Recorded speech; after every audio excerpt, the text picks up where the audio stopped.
Assalamualaikum warahmatullahi wabarakatuh. Perkenalkan, nama saya Nur Hayati dari kelas C dengan NIM 2023 011 08 00094. Pada video kali ini saya akan membahas terkait peta konsep hakikat kurikulum dalam pendidikan.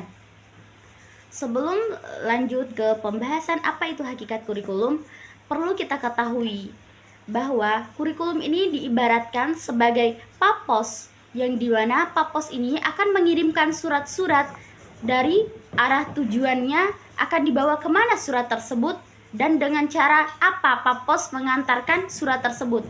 Nah, kira-kira begitulah analoginya. Nah, pertama, sejarah dan munculnya kurikulum. Kurikulum berasal dari bahasa Yunani yaitu kurir dan kurere, yang artinya pelari yang akan menempuh jarak dari start sampai finish. Nah, dari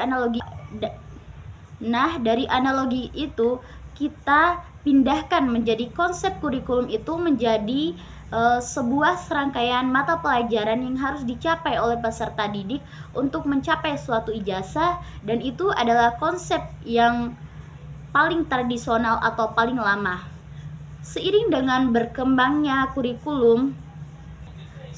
dengan perkembangan zaman, kurikulum bukan hanya pelajaran, tapi juga seluruh aktivitas oleh siswa yang dibimbing oleh sebuah sekolah maupun itu oleh guru, oleh tenaga pendidikan lainnya, yang tujuannya adalah untuk meningkatkan kompetensi para peserta didik yang memang di bawah bimbingan sekolah dan pengawasan dari sekolah. Jadi hakikat kurikulum, ada beberapa komponen dalam hakikat kurikulum, yaitu pertama, sebagai tujuan pembelajaran kompetensi yang ingin dicapai oleh peserta didik.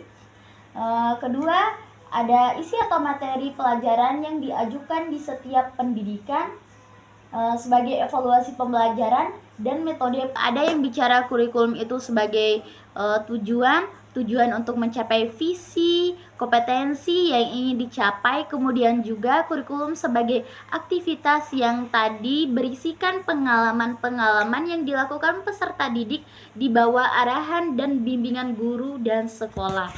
Nah, kurikulum juga sebagai alat evaluasi untuk menilai sejauh mana rangkaian tujuan yang telah disusun, kemudian dilihat aktivitasnya dan dinilai apakah sesuai dengan yang direncanakan atau mungkin ada hal-hal yang perlu kita perbaiki. Nah, kalaupun kurikulum sendiri untuk orang tua kepada pendidik dan masyarakat pada umumnya sebetulnya apa sih? Nah, pertama, fungsi kurikulum banyak, bukan hanya bagi peserta didik itu sendiri, tapi juga untuk guru, pengajar, kemudian sekolah, pengelola pendidikan, kemudian bagi masyarakat. Terakhir ada fungsi individual, artinya bahwa pembelajaran ini harus bisa mengangkat kemampuan individual siswa, minat bakat siswa, sehingga bisa digali, bisa diciptakan oleh sekolah dan diberikan pengalaman, diberikan treatment sehingga dia bisa membentuk sosok yang bisa memunculkan minat dan bakatnya. Jadi kurikulum ini tidak berfokus kepada kemampuan generalis siswa, tetapi berfokus pada minat dan bakat siswa, yang dimana guru ini harus mampu mengembangkan atau menarik bakat-bakat siswa yang unik dalam setiap kelas. Nah, ada beberapa prinsip kurikulum, yaitu ada dua. Pertama, bersifat fleksibilitas, dan kedua bersifat relevansi dengan perkembangan zaman atau seiring dengan perkembangan zaman. Nah, terakhir ada implementasi kurikulum.